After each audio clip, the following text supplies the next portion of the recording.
من القرآن ما هو شفاء ورحمة للمؤمنين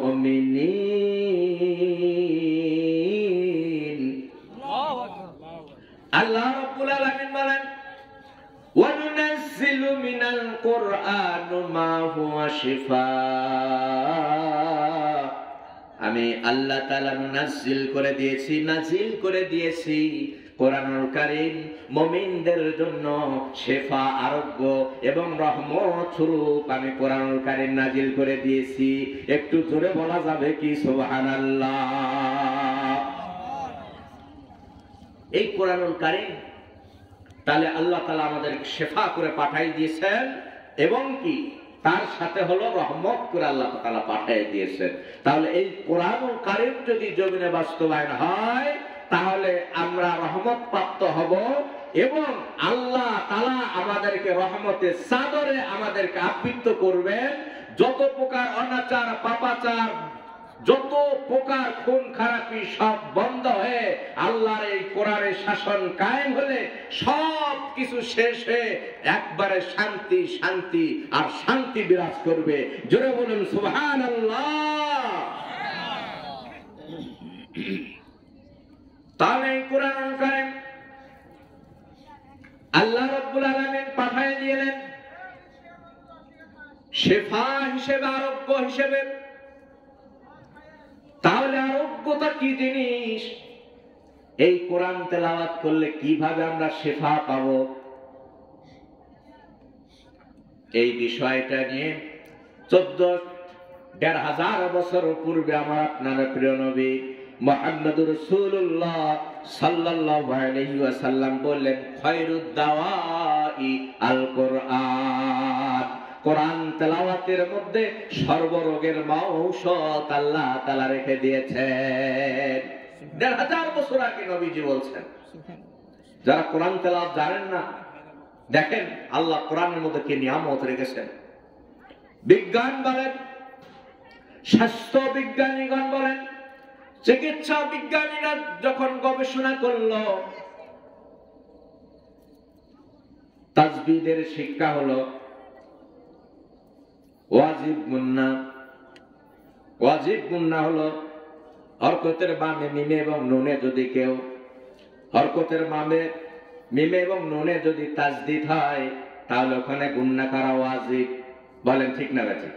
হ্যাঁ, এই যে হাফেজ সাহেব আছে বলতে পারবে। তাহলে হরকতের বামে মিমে এবং নুনে যদি তাজদিদ থাকে তাহলে এই সময় গুন্না করা কি ওয়াজিব? গুন্না করা এটা নবীজি বলছেন। তাহলে গুন্না করা ওয়াজিব, না করলে গুনাহ হবে। না করলে, সবাই একটু আমার সাথে কথা বলা লাগবে, না করলে গুনাহ হবে। তাহলে এই গুনাহ থেকে নিষ্কৃতি আমাদের পেতে হবে, তাহলে গুনাহ করতে হবে। এখন বিজ্ঞানীগণ গবেষণা করলেন এই বিষয়টা নিয়ে যে নবীজি এই কথা বলছেন, তার মানে এর মধ্যে অনেক কিছু আছে। তখন তারা গবেষণা করে যেটা পাইল সেটা হলো নুনের উপর যদি তাসদিদ হয় আর এটা যদি কেউ গুন্না সঠিকভাবে করে, সঠিকভাবে কেউ যদি গুন্না করে তাহলে যেমন ইন্না আ'তাইনাকাল কাউসার, ইন্না আছে না নাই সূরা কাউসার? এখানে ইন্না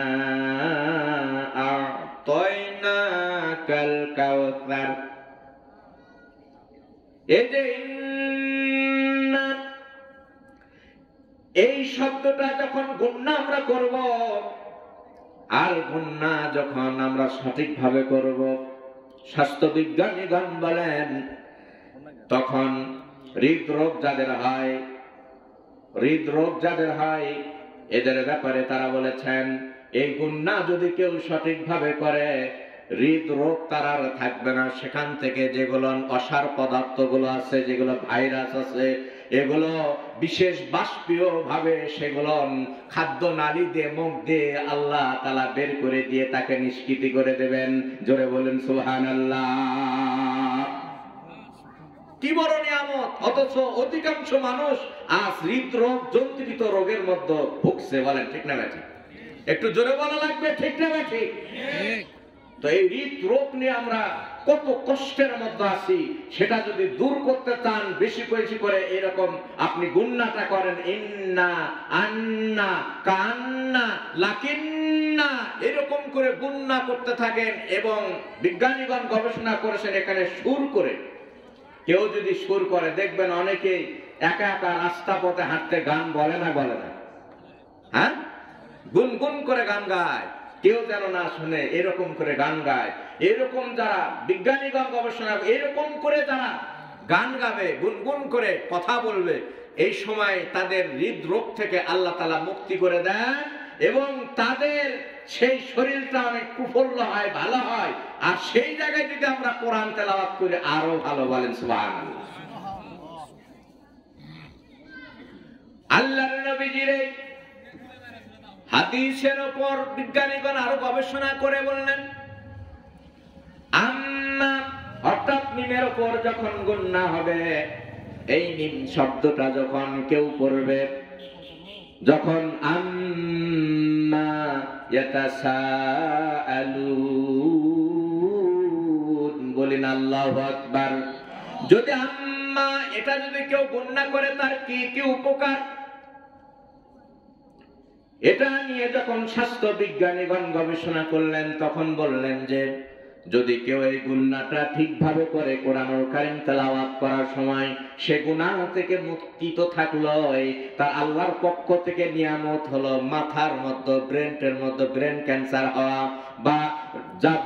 বা সেই ব্রেন ক্যান্সার হওয়া বা আপনার মস্তিষ্কের মধ্যে যেগুলো অসার পদার্থ রয়েছে এগুলো আল্লাহ তাআলা বের করে দেন। বিশেষ এক বাষ্পীয় ভাবে নাক দিয়ে আল্লাহ তাআলা বের করে দিয়ে তাকে সেখান থেকে মহান রব্বুল আলামিন নিষ্কৃতি করে দেন।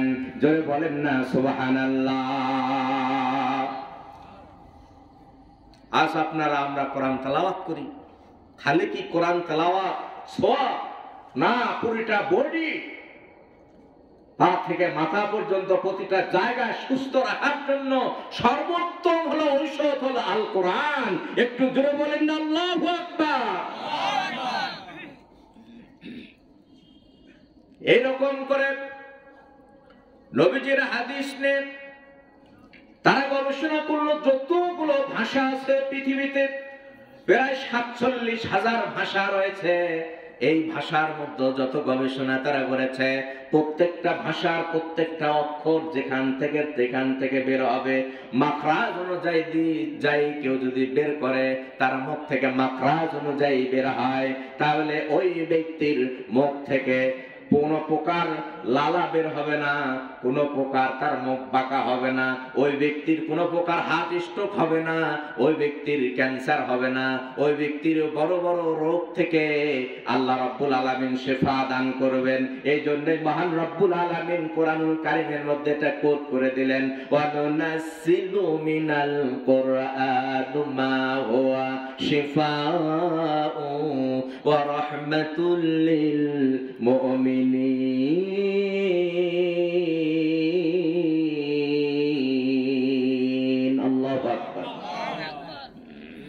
আপনাদের কি কষ্ট লাগতেছে? হ্যাঁ, খারাপ লাগতেছে? আর যারা বাইরে আছে তাদের খারাপ লাগতেছে। যদি ভালো লাগতো এখানে আসতে বসতো, কিন্তু ভালো লাগতেছে না দেখে একটু দূরে দূরে আছে। আশা করি যারা এখনো বাইরে আছেন এই সামিয়ানের নিচে আসেন, আল্লাহ বড় বড় রোগ থেকে আপনাদের নিষ্কৃতি দেবেন ইনশাআল্লাহ। বিশ্বাস হয়? সবাই বলেন না বিশ্বাস হয়? আল্লাহ রাব্বুল আলামিনের কোরআন যত তেলাওয়াত হবে, যত পড়বেন ততই আল্লাহ নিয়ামত দিয়ে ভরপুর করে দেবেন। আমি পবিত্র আল কোরআনুল কারীমের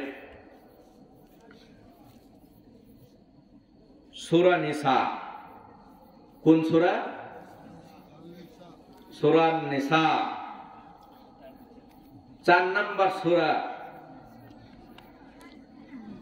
36 নম্বর আয়াত আপনাদের সামনে আমি তেলাওয়াত করেছি। কয় নম্বর আয়াত? 36 নম্বর আয়াত। আমরা পুরুষ জাতি এই জায়গাত আমাদের কমতি আল্লাহ রাখছেন।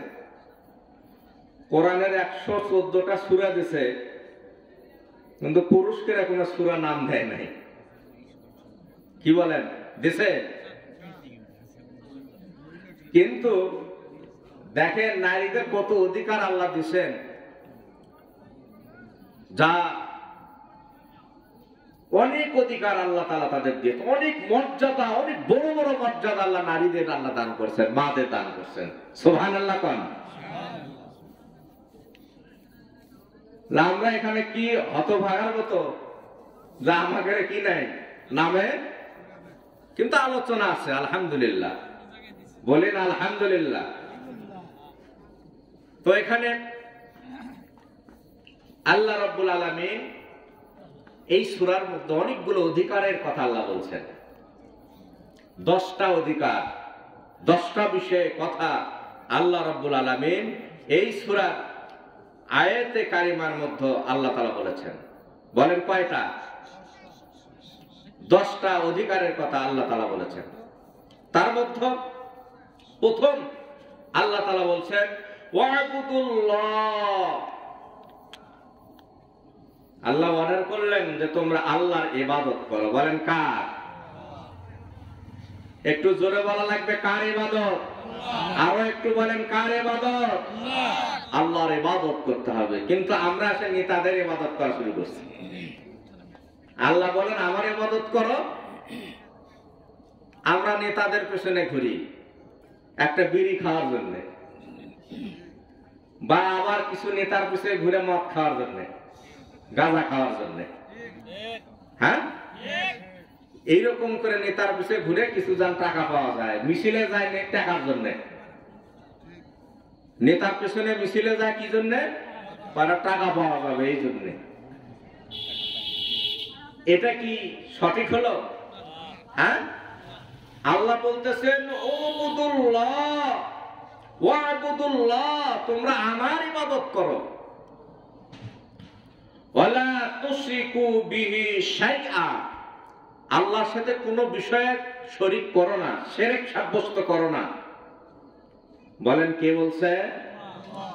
আর আমরা শরীক করে ফেলি, বলি যে অমুক যদি না আসতো তা আমার 16 টাকার বাঁচাতে পারতেন না, অমুক ডাক্তার যদি এই চিকিৎসা যদি না করতো তাহলে এটা ভালো হতো না, বাঁচতে পারতাম না। এটা হলো শিরক। বলেন এটা কি? এটা হলো শিরক। এই শিরকের গুনাহ আল্লাহ তাআলা অন্য জায়গায় বলছে ইন্না শিরকা লাযুলমুন আযীম। শিরক এত বড় পাপ, এত বড় পাপ, এটা বড় ধরনের অপরাধ। আল্লাহ তাআলা এটা তওবা ছাড়া কখনো কাউকে ক্ষমা করবেন। তাহলে শিরক, এখান থেকে আল্লাহ তাআলা আমাদের মুক্তি দান করুক। বলেন আল্লাহুম্মা আমিন। কয়েকদিন আপনারা দেখতেছেন দেশে একটা বিষয় নিয়ে তুলকামাল চলতেছে, ইসকন। নামটা কি বলেন? ইসকন। এই ইসকনের প্রতিষ্ঠা লাভ করেছে 1966 সালে আমেরিকায়। বলেন কোথায়? আমেরিকায়। এবং বিশ্বের বিভিন্ন দেশে এদেরকে নিষিদ্ধ ঘোষণা করা হয়েছে। এদেরকে ওই দেশগুলোতে যে যেখানে পাবে ওদেরকে ক্রসফায়ার করে হত্যা করবে, কোনো প্রকার জবাবদিহি কাউকে দিতে হবে না, এইরকম মর্মে অনেক দেশে আইন বাস্তবায়ন হয়েছে। আমরা বলবো এই বাংলার জমিনেও এই ইসকনরা যেভাবে আবির্ভূত হয়েছে, এদেরকে দূরীভূত করে এই মুশরিকদেরকে কোন প্রকার চাল করে এই দেশে তৌহিদি জনতা সেগুলো কখনো মেনে নিতে পারে। ইসকনের বিচার করতে হবে। আর এই কোরআনুল কারীম আমি দেখেছি ভিডিওর মধ্যে অনেক জায়গা থেকে কোরআন তারা ফেলে দিয়েছে, কোরআন অপমাননা করেছে। এই কোরআন অপমাননা বাংলার মুসলিমরা কেউ মেনে নিতে পারে না। বলেন ঠিক না ঠিক? এদেরকে যথাযথভাবে বিচার করে অবশ্যই তাদেরকে দূরীভূত করতে হবে। আল কোরআনুল কারীম এই জমিনে প্রতিষ্ঠিত হোক, আপনারা চান কি চান না? আল্লাহ তাআলা কবুল করুক, বলেন আল্লাহুম্মা আমিন। সম্মানিত মুসল্লিয়ান, গ্রামবাসী, সূরা নিসা আন-নিসা এর মধ্যে আল্লাহ তাআলা প্রথম যেটা বললেন, ওয়া'বুদুল্লাহা ওয়া লা তুশরিকু বিহি শাইআ, যে আল্লাহর সাথে কোনো প্রকার শিরক করবে না, আর ইবাদত করবে কার? আল্লাহ। তাহলে ইবাদত আমরা আল্লাহর করব, এই ইবাদতের মধ্যে কোনো শিরক রাখা যাবে না। এটা এক নম্বর বিষয়। দুই নম্বর বিষয়ে আল্লাহ রাব্বুল আলামিন বললেন, ওয়াবিল ওয়ালিদাইনি ইহসানা, তোমাদের পিতা মাতার সাথে তোমরা ইহসান করো, উত্তম আচরণ করো, ভালো ব্যবহার করো। এই ঘোষণা কে করেছেন? আপনাদের কি ঠান্ডা লাগছে না গরম? হ্যাঁ, স্বাভাবিক আছে তো। স্বাভাবিকভাবে একটু কথা বললে, মুখ দিয়ে বললে কি সমস্যা হবে? হ্যাঁ, তো একটু মুখে একটু কথা বলেন। আল্লাহ তাআলা হয়তো মুখের যে জড়তা আছে, মুখের ভেতর যে লালা আছে, মুখের ভেতর যে রোগগুলো আছে, এগুলো দূর করে দেবেন কে? তো এই জন্য আল্লাহর নাম নিলে কষ্ট হয়? হ্যাঁ, একটু আমরা তাকবীর ধরি, নারায়ে তাকবীর।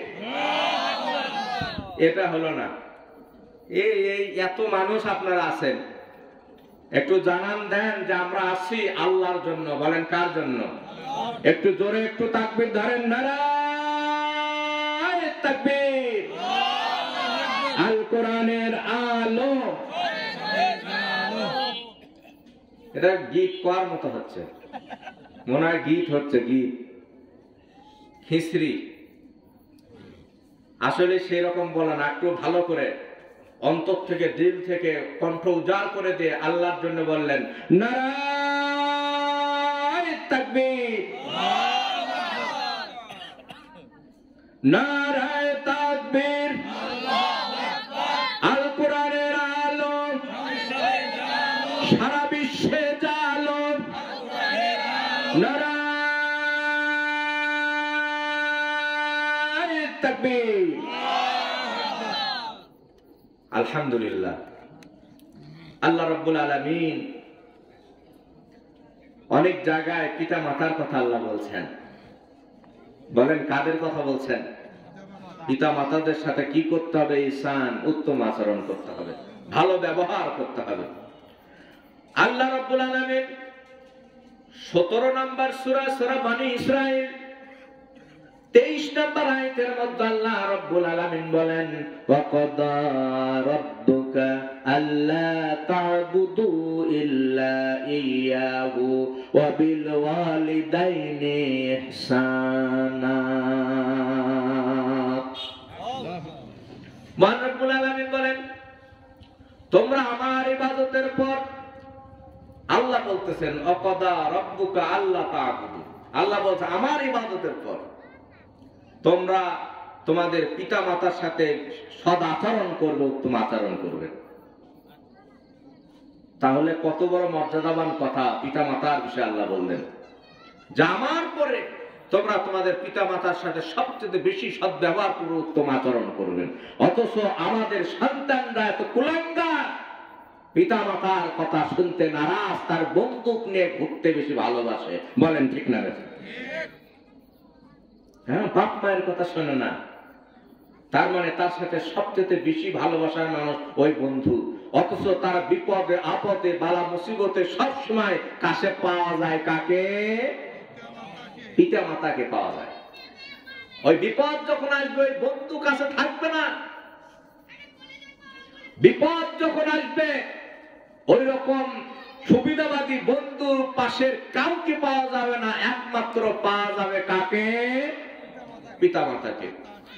মহান রব্বুল আলামিন 31 নম্বর সূরা সূরা লুকমানের 14 নম্বর আয়াতের মধ্যে আল্লাহ তাআলা বলেন, ওয়াসাইনাল ইনসানা ওয়ালিদাইহি হামালাতুহু উম্মুহু ওয়াহানান আলা ওয়াহানিন।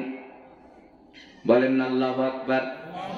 আল্লাহ তাআলা এখানে অনেক সুন্দরভাবে বলেছে, আল্লাহ তাআলা ওসিয়ত করতেছেন, আল্লাহ তাআলা উপদেশ দিচ্ছেন এভাবে যে তোমরা কি করো, তোমাদের পিতা মাতা যখন তাদের সন্তান সন্ততির জন্য যে দুধ পান যেটা করানো হয়, এখানে এই কথাটা বলা 2 মাস লাগে তাদের দুধ ছাড়ানো। এত কষ্টের পর কষ্ট স্বীকার করে সন্তানদের লালন পালন করে, সেই লালন পালন করবার পর সেই বাবা মার চাইতে আর কেউ কি উত্তমে পৃথিবীতে তার থাকতে পারে? হ্যাঁ, সবচেয়ে বেশি ভালোবাসে সেই পিতা মাতা। সম্মানিত ভাইরা, মহান রব্বুল আলামিন এটা বলার পর পিতা মাতার সঙ্গে ইহসান করতে বলেছেন, ওয়া'বুদুল্লাহা ওয়া লা তুশরিকু বিহি শাইআন ওয়া বিল ওয়ালিদাইনি ইহসানা ওয়া বিদিল কুরবা।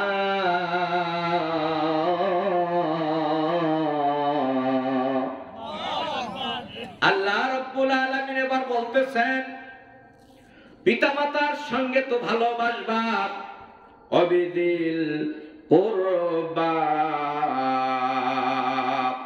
আত্মীয় স্বজনের সঙ্গে আমাদের ভালো ব্যবহার করতে হবে। এরপরে আসলো কি, 1 নম্বরে আল্লাহর ইবাদত করতে হবে, তার সঙ্গে কাউকে শরীক করা যাবে না। 2 নম্বর পেলাম, পিতা মাতার সাথে সবচেয়ে ভালো ব্যবহার করতে হবে। বলেন কার সাথে? পিতা মাতার সাথে। আমি বলবো, কারো যদি পিতা মাতার সাথে দূরতম কোনো কষ্ট পেয়ে থাকে, ওই পিতা মায়ের পা ধরে মাফ চান, ওই বাবা মার কাছে ক্ষমা চান, আল্লাহর আরশ খুশি হয়ে যাবে ইনশাআল্লাহ।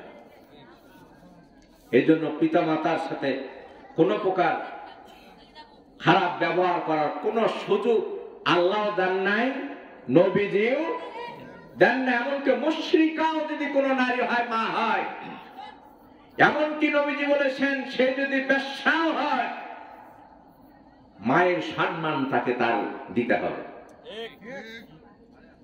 এই জন্য মার সাথে কোনো খারাপ ব্যবহার করার কোনো সুযোগ। অবিদিল কুরবা, আত্মীয় স্বজনের সঙ্গে আমাদেরকে ভালো ব্যবহার করতে হবে, উত্তম আচরণ করতে হবে। এই জায়গায় আমরা আত্মীয়তার সম্পর্ক যদি নষ্ট করে দিই, নবীজি বলেছেন আত্মীয়তার সম্পর্ক নষ্টকারী কখনো জান্নাতে যেতে পারবে না। জান্নাতে যেতে পারবে না আত্মীয়তার সম্পর্ক ছিন্নকারী। আমাদের আত্মীয়তার সম্পর্ক ছিন্ন হয়ে যায় অনেকগুলো কারণে। একটা হলো বিয়ের অনুষ্ঠান করলে। সবাই বলেন কিসের অনুষ্ঠান? যে কোনো অনুষ্ঠান আদি যখন আপনি করতে যাবেন, ওখানে আত্মীয়তার সম্পর্ক নষ্ট হয়ে যায়। অর্থাৎ আত্মীয়দের যে চাহিদা আপনার ওই রকম দেওয়ার মতো অবস্থা নেই। সেই আত্মীয় আপনাকে ছেড়ে চলে যায়, আপনার সাথে আর সম্পর্ক রাখে না, এটা একটা দিক। আর একটা দিক হলো আত্মীয়তার সম্পর্ক ছিন্ন করার একটা জায়গা হলো সম্পত্তি যখন ফারাইজ করা হয়, ভাগ বাটোয়ারা করা হয়, ওই সময় তার গন্ডগোলের মূল জায়গা। বলেন ঠিক না বেশি? এখন ভাইয়েরা বলে, বোন তোমার তো আসলে এইভাবে এত কিছু দেওয়া আসলে ঠিক হচ্ছে না, আমরা দিতেও পারতেছি না, তুমি একটু ছাড় দাও। আর এই ভিটামাটি এগুলো তার হাত দেন, ওই জমির ওই কোনাতে একটা কিছু নিয়ে সামান্য কিছু নিয়ে আমাদের মাপ সাফ করে দাও। বলেন আছে না নেই? অথচ আল্লাহ কোরআন একদম সুন্দর করে ব্যাখ্যা করে দিয়েছেন, সবকিছু কিভাবে ফারাইজ হবে সব বলে দিয়েছেন আল্লাহ রাব্বুল আলামিন। ওইভাবে ফারাইজ করতে হবে, ওইভাবে ভাগ করতে হবে, ওইভাবেই যার যার অধিকার হক সেটা দিয়ে দিতে হবে। এই জায়গাগুলোতে আমরা কনসিডার করছি না, আমরা আল্লাহর হক, আমরা আমাদের ভাই বোন, আমরা সমঝোতা সঠিকভাবে আমরা দিচ্ছি না। আর এই হকটা আপনি যখন আটকে দিচ্ছেন, আল্লাহর কাছে ধরা খাবেন। বলেন ঠিক না বেটি? তো আত্মীয়তার সম্পর্ক ছিন্নর এটা কিছু দিক অনেক আছে। আপনারা দেখবেন, দেখে অনেকগুলো বিষয় পেয়ে যাবেন, কিন্তু আত্মীয়তার সম্পর্ক কখনো ছিন্ন করা যাবে। সবাই একটু জোরে বলা লাগবে, ছিন্ন করা যাবে, তাহলে জান্নাতও পাওয়া যাবে না। যদি আত্মীয়তা সম্পর্ক ছিন্ন করেন, জান্নাত পাওয়া, আপনি অনেক ইবাদত করবেন, কিন্তু আল্লাহ তাআলা এই জায়গায় খুব শক্ত কথা বলে দিয়েছেন, আমাদের এটা চলবে না, আত্মীয়তা সম্পর্ক নষ্ট করা যাবে না। এরপরে মহান রব্বুল আলামিন বললেন,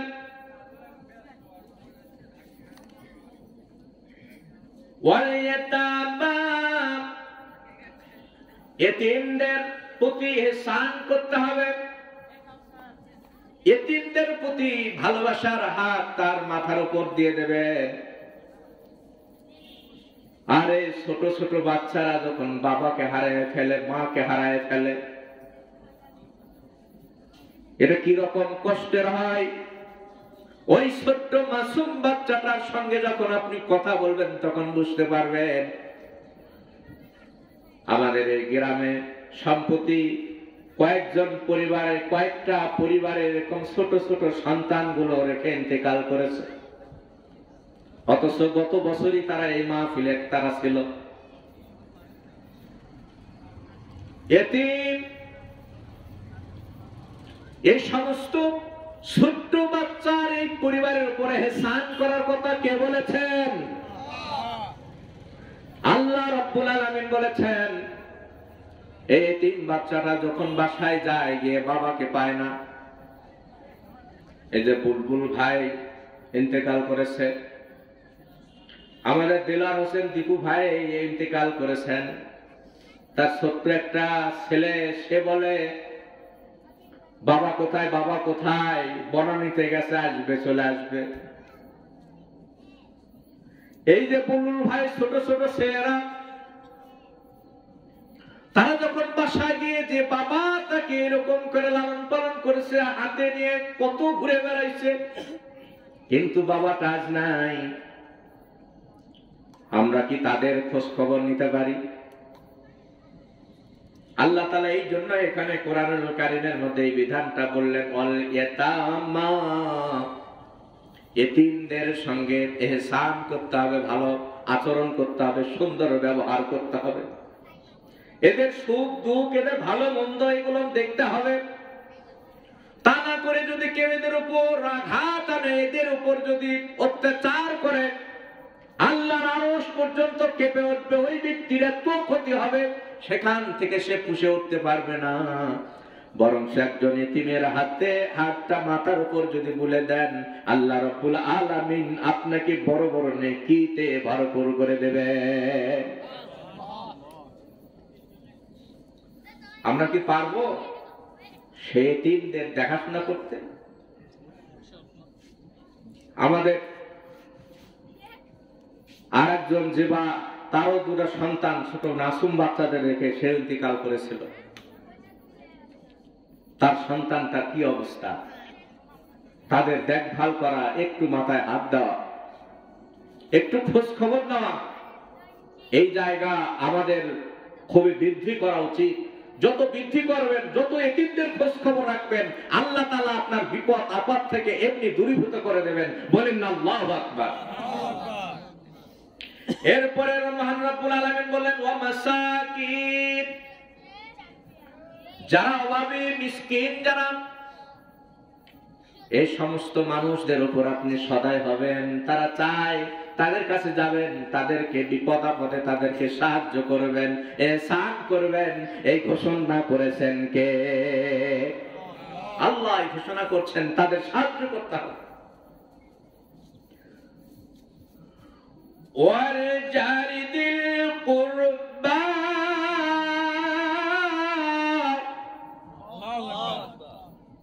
আল্লাহ রাব্বুল আলামিন এরপরে বলতেছেন যে প্রতিবেশী, তাদের সঙ্গে ভালো ব্যবহার করতে হবে, ইহসান করতে হবে। এখানে কুরবা বলতে এমন প্রতিবেশীদেরকে আল্লাহ তাআলা ইন্ডিকেট করেছেন, তাফসীরের মধ্যে আসছে। এখানে এমন ভাবে আল্লাহ রাব্বুল আলামিন বলেছেন, ওই প্রতিবেশী যারা আত্মীয় প্রতিবেশী। বলেন কি প্রতিবেশী? আমাদের অনেক সময় প্রতিবেশী এটা একটা দিক আছে। আবার আত্মীয়, অর্থাৎ ব্লাড কানেকশন আছে,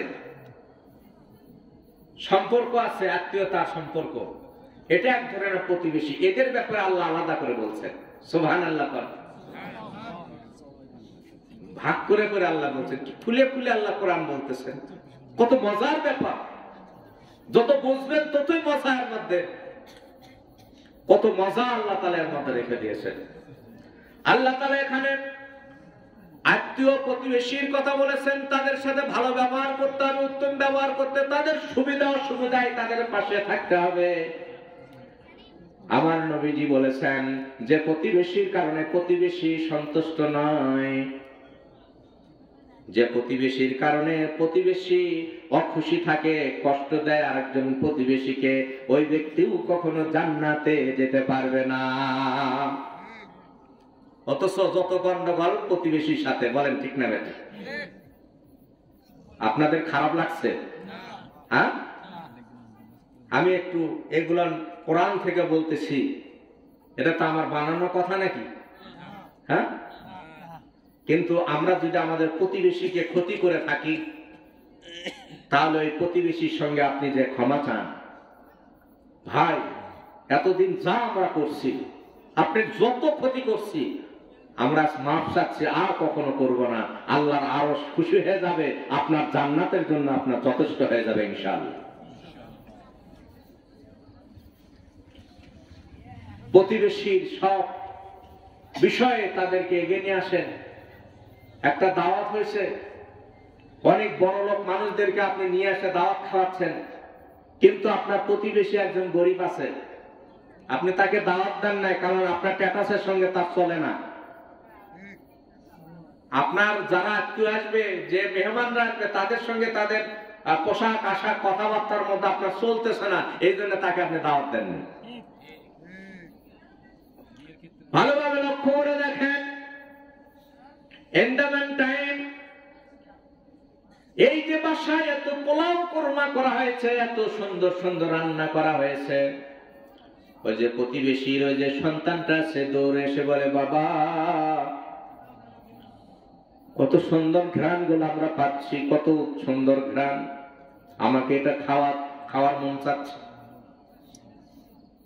অথচ বাবার ওই রকম সামর্থ্য নাই, বাবার ওই রকম অবস্থা নাই, এত সুন্দর সুন্দর খাবার গুলো ক্রয় করে নিয়ে এসে সন্তানকে খাওয়াবে। তখন বলেন, ওই মা ওই বাবার অন্তরটা কি বলে। অথচ আমরা এরকম করে থাকি কি থাকি না? একটু জোরে বলা লাগবে, করে থাকি কি থাকি না? এই জন্য প্রতিবেশী, আত্মীয় প্রতিবেশী, এদেরকে আমাদের দেখতে হবে। রাসূল সাল্লাল্লাহু আলাইহি ওয়াসাল্লাম বলেছেন, তোমরা দান করো, প্রতিবেশীকে দান করো, বা একদিন যাকে খুশি দান করো, সেখানে এক প্রকারের সদকা তুমি সওয়াব পাবা। কিন্তু আত্মীয় প্রতিবেশীকে, আত্মীয় দরিদ্রকে তুমি যদি দান করো, তাহলে ডবল সওয়াব পাবা। সুবহানাল্লাহ। তাহলে আত্মীয় প্রতিবেশী বা আত্মীয়দেরকে দান করা, সৎকার করা, তাদের সুখে দুঃখে তাদের পাশে থাকা, এটা আল্লাহ তাআলা খুবই পছন্দ করেন, নবীজি খুশি হয়ে যান, বলেন না সুবহানাল্লাহ। তাহলে আমরা কি এখন থেকে পারবো আমাদের প্রতিবেশীর সাথে সবচেয়ে ভালো ব্যবহার করে? আমরা সুন্দর হতে চাই, আমাদের গন্ডগোলের জায়গায় ওখানে ওই জায়গাটা যদি আমরা পরিশুদ্ধ হতে পারি, প্রতিবেশীর সাথে ভালো ব্যবহার করতে পারি, তাহলে আর কোনো গন্ডগোল থাকে? হ্যাঁ, আর কোনো গন্ডগোল থাকবে না। মহান রব্বুল আলামিনের পরে আসুন, ওয়াল জারিল জুনুব, অনাত্মীয় প্রতিবেশী যারা, এতক্ষণ হলো আত্মীয় প্রতিবেশী, এখন আমাদের এমন কিছু প্রতিবেশী থাকে যারা আমাদের ব্লাড কানেকশন নেই, আমাদের আত্মীয় না, কিন্তু আমাদের সঙ্গে তারা থাকে, এমন প্রতিবেশী আছে না? বলেন। এই প্রতিবেশীর ব্যাপারেও আল্লাহ তাআলা বলছেন ইহসান, তাদের সঙ্গে তোমরা ইহসান করো। এই প্রতিটা শব্দের আগে একটা করে ওয়াও আল্লাহ ব্যবহার করছেন। এই ওয়াওটা ইহসানের দিকে ইজাফাত করেছে, মানে ইহসানের অর্থ বোঝায়। এই ওয়াও দ্বারা প্রত্যেকটা জায়গাতে ইহসান থাকার কথা ছিল, কিন্তু আল্লাহ দেন নাই, ওখানে ওয়াও দিয়ে বুঝাইছেন যে এটা ইহসান। সুবহানাল্লাহ কোন। আল্লাহ কত বিজ্ঞানময়, আল্লাহ তাআলা কত করুণাময়, আল্লাহ আমাদের কত দয়া করেছেন, প্রতিটা জিনিস খুলে খুলে আল্লাহ তাআলা দেখায় দিয়েছে। সুবহানাল্লাহ কোন। আল্লাহ রাব্বুল আলামিন বলেছেন এরকম করে ওয়াল জারিল জুনুব, তার মানে অনাত্মীয় প্রতিবেশী যারা আপনার সঙ্গে এসে যাবে তাদের সঙ্গে আপনার ভালো ব্যবহার করতে হবে, উত্তম আচরণ করতে হবে, তার সুবিধা অসুবিধা দেখতে হবে। তখন আমাদের মধ্যে এমন কিছু কথা আছে, ও তো আমাদের আত্মীয় না, ওকে ড্রেন দেব না, রাস্তা দেব না, হ্যাঁ পানি যাওয়ার রাস্তা, ওকে পানি যেতে পারে না এরকম ড্রেন যেন না হয়, পায়ে যেন হাঁটতে না পারে, গাড়ি নিয়ে যেন না ঢুকতে পারে, এইরকম করে এগুলো বন্ধ করে দেয় বলে আমরা তো স্থানীয়। হ্যাঁ, বাড়ি করার সময় প্রতি তালায় 1 লাখ 2 লাখ টাকা তোমাকে দিতে হবে, তুমি তো এলাকার না। চান্দাবাজি আছে না নেই? এই চান্দাবাজি করে কি করবেন? চান্দাবাজি করে, সন্ত্রাসী করে, অন্যের মাথায় বাড়ি মেরে, অন্যায় করে, অপকর্ম করে কোন প্রকার পার আল্লাহর কাছে পাওয়া যাবে একদম 1 ইঞ্চি পরিমাণ সুযোগ নাই। যত অন্যায় করবেন ততই আপনার ডিমোশন হবে, এক সময় দেখবেন ওই ক্ষমতা আপনার থাকবে না। বলেন ঠিক না বেঠিক? আল্লাহ রাব্বুল আলামিন এই জন্য বলেছেন কুলিল্লাহুম্মা মালিকাল মুলকি তুতিল মুলকা মান তাশা,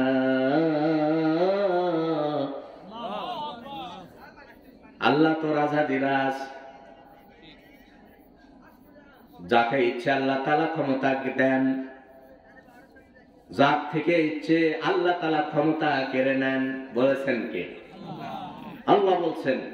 তার মানে ক্ষমতা পাওয়ার পর আপনি অহংকারী হয়ে যাবেন, এটা চলবে। কারণ এক সময় ক্ষমতার পালাবদল হবে, আপনাকে এই সমাজে থাকতে হবে, আপনি একজনের উপর আঘাত করবেন, এটা কখনো করবেন না। এটা দুর্বুদ্ধিতা, এটা আপনার জ্ঞানের কমতি আছে। একজন মানুষকে আপনি ক্ষতি করবেন ক্ষমতা পেয়ে, এটা করবেন না, কারণ এক সময় আপনার সেই ক্ষমতা থাকবে না। আল্লাহ বলছেন ওয়াতানজিউল মুলকা মিম্মান তাশা ওয়াতানজিউ, আল্লাহ তাআলা ছিনিয়ে নেন, একদম ছিনিয়ে নেন। বলেন আল্লাহু আকবার। ক্ষমতা আল্লাহ কি করে নেন? ছিনিয়ে নেন। এখানে অর্থ খুব কঠিন, একবার ছিনিয়ে নাও। জীবনেও কেউ ভাবে নাই যে 45 মিনিটের মধ্যে শেষ হয়ে যাবে। হ্যাঁ, কেউ দাড়ি কাটা পলায়, আশ্চর্য ব্যাপার। কি এত ভালো তোমরা ফেরেশতা ছিলা, হ্যাঁ, ফেরেশতার মতো কথা বলতা। নবীজি বলেছেন 7 জামানায় এমন একটা অবস্থা হবে, নবীজির ভবিষ্যৎবাণী, এমন একটা সময় হবে এরা কথা বলবে নবীদের মতো, এবং তাদের অন্তরটা হবে বাঘের মতো, আর এরা কাজ করবে খোদার দই ফিরাউনের মতো। এই সবগুলো অর্থ, এর সবগুলোর শর্ত এদের মধ্যে আছে না নাই? বলে এরা এত পরিমাণে টাকার দরকার, এরা মনে হয় প্রতিদিন টাকাও যদি খাইতে বলা হয়, এরা মরার আগে মনে হয় শেষ করতে পারবে না। বলেন ঠিক না? এত টাকা দরকার। হ্যাঁ, আল্লাহ রাব্বুল আলামিন এই জন্য বলেছেন কুলিল্লাহুম্মা মালিকাল মুলক, আমি নিজেই তাদের, আমি রাজাধিরাজ, আমি তাদের কাছ থেকে ক্ষমতা যখন কেড়ে নিই, আবার ক্ষমতা আমি তাদের দিই, আবার ক্ষমতা কি করি? কেড়ে নিই। তো সম্মানিত মুসল্লিয়ান ইকরাম, আল্লাহ রাব্বুল আলামিন এখানে নিকটতম প্রতিবেশী, দূরতম প্রতিবেশী, এদের কথা বলার পর আল্লাহ রাব্বুল আলামিন বলতেছেন ওয়াসাহিবি বিল জানবি ওয়াবনিস সাবিল। এমন মুসাফিরদের বিষয়ে আল্লাহ তাআলা বলতেছেন, আবার এমন আমাদের সঙ্গী সাথীদের কথা আল্লাহ তাআলা বলতেছেন। একটা হলো সঙ্গী সাথী। এখন সঙ্গী সাথী বিভিন্ন প্রকারের হয়। দেখবেন অনেকের বন্ধুত্ব আছে এইরকম সঙ্গী, অনেকে ধরেন রিক্সা চালায়, তারা এক ধরনের সঙ্গী, অনেকে ধরেন চাকরি করে, তাদের এক ধরনের একটা লেভেল আছে, তারা তাদের সাথে সম্পর্ক রাখে চাকরিগত কারণে। অনেকে দেখবেন ব্যবসাগত কারণে এক জায়গায় থাকে, তাদের একটা সম্পর্ক থাকে। তো এদের সাথে এমনকি তাফসীরের মধ্যে আসছে, দুটো সিটেতে বসে, গাড়িতে বসে আপনি যাচ্ছেন, জার্নি করতেছেন, সফর করতেছেন, এই সময় তারাও আপনার সঙ্গী। তাদের সঙ্গেও আপনাকে ইহসান করতে হবে, উত্তম আচরণ করতে হবে, ভালো আচরণ করতে হবে। জোরে বলুন না সুবহানাল্লাহ। আল্লাহ কি সুন্দর কোরআন। সব জায়গায় আপনাকে ইহসান করতে হবে, সবার সঙ্গে, যাদের সঙ্গে আপনি চলাফেরা করেন তাদের সাথে ভালো ব্যবহার করতে হবে। কিন্তু আমরা কি তা করি? আমি অনেক সময় বাসে দেখেছি, একজন মুরব্বী মানুষ দাঁড়িয়ে আছে, একটা রোগী অসুস্থ মানুষ দাঁড়িয়ে আছে, একজন যুবক সে সিটে বসে আছে। সিট ছাড়ছে না, এটা ছাড়বো না, ওই মরুক, ওই মরে মরুক, কিন্তু আমি এর টাকা দিয়েছি, ছাড়বো না। অথচ আল্লাহ রাব্বুল আলামিন বলেছেন এখানে ইহসান করতে হবে, তোমাকে ওই জায়গায় ওই সিটটা ছেড়ে দিয়ে তাকে সেখানে বসায় দিয়ে তোমাকে সরে যেতে হবে। আমরা পারবো ইনশাআল্লাহ। যেখানে যেখানে আমাদের সাথীরা আছে, যেখানে যেখানে আমরা থাকবো, সব জায়গায় আর অন্যকে অগ্রাধিকার দেব। কিন্তু অনুষ্ঠানের যা এই যে এখানে পোলা যদি দেয় শেষে, এখানে তো ইহসান থাকে না। লাফে উঠে কে আগে নেবে, ওই আর উপর দিয়ে যায়, কেউ আবার একটা নিয়ে আর এক হাত দিয়ে আর একটা নেই। জোরে বলুন আছে না নেই? আবার কারো আবার ওই একটা দুটো দেওয়া হয় না, অনেক করা লাগে, ঘুরে আসা আবার ঢোকে, বলে আমি পাইনি। এটা বাস্তব দেখেছি, আমরা দেখেছি এরকম হয়। তার মানে আপনার ইহসান এখন আপনার মধ্যে হয় নাই। আপনি এখন আপনার ভাইয়ের সঙ্গে, আপনার প্রতিবেশীর সঙ্গে, আপনি যাদের সঙ্গে চলাফেরা করেন তাদের সঙ্গে আপনি এখনো ইহসান করতে পারলেন না, বরং আপনার ওখানে দাঁড়িয়ে থেকে আরেকজন ভাইকে দিয়ে অগ্রাধিকার দিয়ে আপনার পরে নেওয়াটা, এটা হলো ইসলামের শিক্ষা। একটু জোরে বলা যাবে কি সুবহানাল্লাহ? এটা হলো ইসলামের বড় একটা শিক্ষা। তো আসুন, এরপরে আল্লাহ রাব্বুল আলামিন আরো বলতেছেন, ওমা মালাকাত আইমানুকুম, তোমাদের যারা দাস দাস, তবে দাস দাসী তো এখন আর নেই, অর্থাৎ তোমাদের অধীনস্থ যারা, তাদের ব্যাপারে আল্লাহ বলতেছেন। আপনাদের কি খারাপ লাগতেছে? হ্যাঁ, অনেকেই বাইরে থেকে গল্প করে, একটু গল্প করে, একদিকে বিড়ির টান মারে, মানে পরে লাস্টে এসে বলে, এই হুজুর কি আলোচনা করলো, কিছু তো বুঝতে না, এই তো ভালো লাগে। হ্যাঁ, কিছুক্ষণ টান খারা দিয়ে একটু এরা শোনে, আবার গল্প করে, পরে লাস্টে কালকে শুনবেন যে এই হুজুর, মানে প্রধান বক্তা ধরেন এসে আওয়াজ করে গেছে, ও ওগুলা গল্প গুজব করে না করে শোনে, চা খায়, গল্প করে, আবার একটু করে শোনে, শুনে লাস্টে ওর হলো মন্তব্য, আগামীকাল দেখবেন যে মোড়ে মোড়ে এখন কথা বলবে, এই হুজুর কুক থেকে আনছিল বারে, এই আনা ওয়াজ করে পারেনি, ভালোই লাগে রে আমার, ওই তো মা তুলে প্যান্ডে না আসেই নেই, ওই কি ভালো মন্দ বুঝতে বলেন, ঠিক না ব্যাটি? এই জন্য ভালো মন্দ বোঝার জন্য কোথায় আসতে হবে? মাহফিলে আসবে, মাহফিলে যারা বসে থাকবে তারাই আর সার্টিফিকেট দেবে আসলে ভালো হয়েছে না মন্দ হয়েছে। জোরে বলেন না আল্লাহু আকবার। তো এই সমালোচনাকারীদেরকে আমরা বন্ধ করতে পারতেছি না, আল্লাহ তাআলা এদেরকে হেদায়েত দান করুক, বলেন আল্লাহুম্মা আমিন। আল্লাহ রাব্বুল আলামিন বললেন, ইন্নাল্লাহা লা ইউহিব্বু মান কানা মুখতালান ফাকুরা।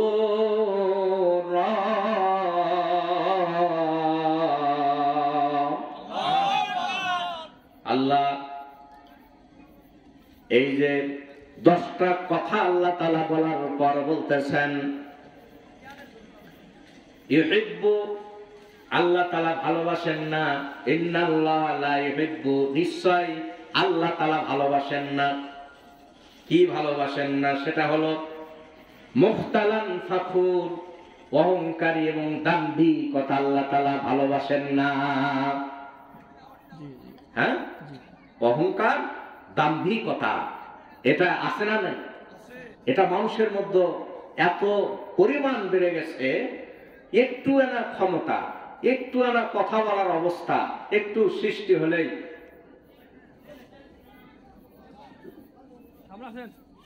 একটু অবস্থা, একটু না অবস্থার পরিবর্তন হলে, একটু টাকা পয়সা হইলেই, একটু মান একটু ভালো হইলেই সে ব্যক্তি কি করেন? অহংকার করেন, দাম্ভিকতা করেন। এই অহংকার, দাম্ভিকতা ওই ব্যক্তিটাকে নিচে নামায়া দেয়। বলেন কোথায় নামায়া দেয়? যেহেতু আল্লাহ ভালোবাসেন না, সেই কাজগুলো এরা করে থাকে। আল্লাহ তাআলা এইরকম জায়গা থেকে আল্লাহ তাআলা আমাদের বাঁচিয়ে দিক, বলেন আল্লাহ আমিন। যে তোমার রব্বুল আলামিনের, আমি কুরআনুল কারীম তেলাওয়াতের কথা কিছুটা বলছিলাম। ওয়াইদা তুলিয়াত আলাইহিম আয়াতুহু যাদাতুহুম ঈমানাও ওয়া আলা রাব্বিহিম ইয়াতাওয়াক্কালুন।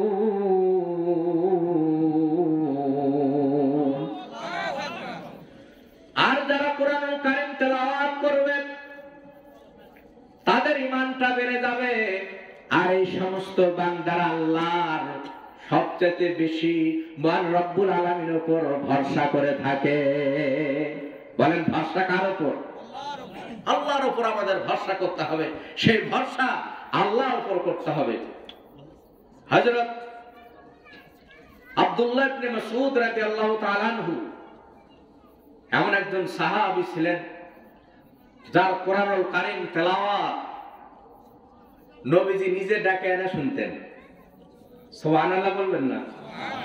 নিজে ডাকতেন যে আব্দুল্লাহ ইবনে মাসউদ, আসো কোরআন তেলাওয়াত করো। তোমার কোরআন তেলাওয়াত জিবরাইল আলাইহিস সালাম যেভাবে আমার কাছে এনে শুনেছেন ঠিক ওই রকম লাগে। সুবহানাল্লাহ, সুবহানাল্লাহ। নবীজি সেই কোরআন তেলাওয়াত শুনতেন আর চোখ বয়ে নবীজির পানি বের হতেন। সে আব্দুল্লাহ ইবনে মাসউদ নবীজিকে বলেন, ইয়া রাসূলুল্লাহ, ইয়া হাবিবাল্লাহ, আমি একটু কোরআনুল কারীম যে নাজিল হয়েছে ৬ষ্ঠ নাম্বার মুসলিম হলেন সে আব্দুল্লাহ ইবনে মাসউদ, রাইসুল মুফাসসিরিন যাকে বলা হয়। তিনি যখন নবীজিকে বললেন, ইয়া রাসূলুল্লাহ, কোরআনুল কারীম যেহেতু কাবার চত্বরে এখনো তেলাওয়াত হয় নাই, আমি একটু কোরআনুল কারীম তেলাওয়াত করতে চাই, আমাকে একটু অনুমতি দেন। নবীজি বললেন, না, যেও না, কারণ ওরা তোমাকে আঘাতের পর আঘাত আনবে। তখন বললেন, ইয়া রাসূলুল্লাহ, যত আঘাতই আসুক না কেন, এই কোরআন আমি একটু কাবার চত্বরে তেলাওয়াত করতে চাই। একটু বলা যাবে কি? সুবহানাল্লাহ। আব্দুল্লাহ ইবনে মাসউদ রাদিয়াল্লাহু তাআলা গেলেন কোরআনুল কারীমের সবচেয়ে সুন্দর সূরা, ছন্দময় সূরা, সূরার রহমান তিনি তখন তেলাওয়াত করলেন। আর রহমান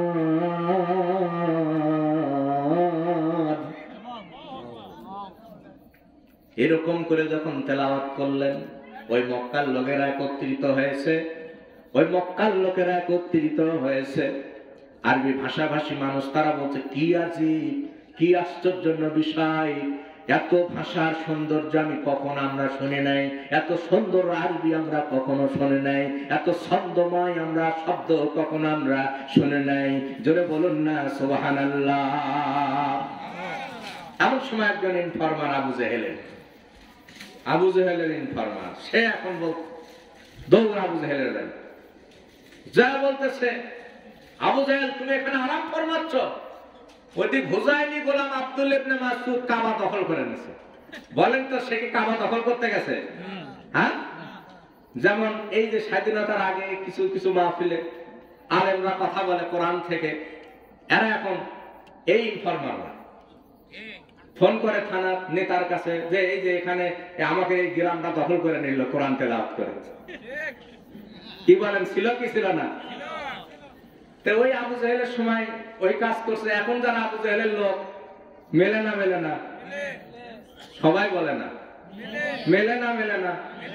তাহলে আবু জেহেলের লোক হয়ে তারা যে গুনাহগার, আর এখনকার আবু জেহেলের লোকেরা কি গুনাহগার হবে না? হ্যাঁ, সমান গুনাহগার হবে। এখন আবু জেহেল দৌড়, কারণ একটা ব্যাপার হয়ে গেছে, যেহেতু কাবা দখল, এটা তো আর নেতার একটা ব্যাপার। খুব দ্রুত বেগেতে কাবা চত্বরে গেছে। যাওয়ার সঙ্গে সঙ্গে কাবার চত্বরে আর লোক নাই, কারণ জানে আবু জেহেল আসছে, এখানে একটা খারাপ কিছু হবে, তখন সবাই চলে গেছে। হযরত আব্দুল্লাহ ইবনে মাসউদ রাদিয়াল্লাহু তাআলা আনহুকে আবু জেহেল আঘাতের পর আঘাত হানতে লাগলেন, এমনকি তার পায়ে এত জোরে আঘাত করলেন তিনি কাবা চত্বরে পড়ে গেলেন। তিনি ইমানের বলে বলিয়ান হয়ে ইমানে মজবুতি অর্জন করে তিনি খুব কষ্ট করে একটু দাঁড়ায় গেলেন। দাঁড়ায় গিয়ে আবু জেহেলের সামনাসামনি হলেন, হয়ে বাম হাতটা খুব শক্ত করলেন এবং আবু জেহেলের ডান গালে একটা জোরে থাপ্পড় লাগাইয়া দিলেন। বলেন আল্লাহু আকবার। সাহস কম না বেশি? তখনকার রাইসুল মুফাসসিরিন তিনি যদি আবু জেহেলকে মারতে পারে, এখনকার হুজুরদের অত ভয় কে? হ্যাঁ, আবু জেহেল থাপ্পড় মারা এটা কি কম সাহস না বেশি সাহস? এই থাপ্পড় মারার পর, থাপ্পড় যখন আবু জেহেল খাইছে, ওর প্র্যাকটিস কি আছে? লিডার ডিগ্রি, বড় লিডার, ওর কি আর প্র্যাকটিস থাকে? ও এখন ডানে বাঁয়ে কেউ দেখলো নাকি? হ্যাঁ, আমরা ছোটকালে সাইকেল যখন চালাতাম, হ্যাঁ, সাইকেল চালানোর সময় চালাতে চালাতে যখন পড়ে যায়, তখন কি দেখি কোথায় ছিলে গেছে না, আগে দেখি কেউ দেখলো নাকি? এদিক ওদিক দেখবার পর যে না কেউ দেখেনি, তখন কি করি, একটু আড়ালে যায় সাইকেলটা নিয়ে যা, কেউ যখন নেয়, কোথাও কেউ নেয়, ওই জায়গা হাঁটুর কাপড় তুলে দেখে যে হাঁটুর গিলটি নাই, এরকম কোণে বার করে দেখে এখানে কিছু চামড়া নেই। কি বলেন? তখন কি সাইকেল পরার সাথে আমরা কাউকে দেখেছি? ওইরকম দেখে নেয়, পরে যা দেখে ইস উফ লাগছে এরকম, কিন্তু তখন কিছু বলেন। আবু জেহেল ঠিক ওই রকম দেখছে যে হুজাইলি গোলাম মারছে, কেউ দেখলো নাকি? এদিক ওদিক দেখবার পর কাছে দেখে যে আব্দুল্লাহ ইবনে মাসউদ নেই, অনেক দূরে গেছে। সুবহানাল্লাহ কোন। এখন আব্দুল্লাহ ইবনে মাসউদ রাদিয়াল্লাহু তাআলা অনেক দূর। আবু জেহেল বলছে, হুজাইলি গোলাম, তোরে যদি আমি পাই তোকে আমি টুকরা টুকরা করব।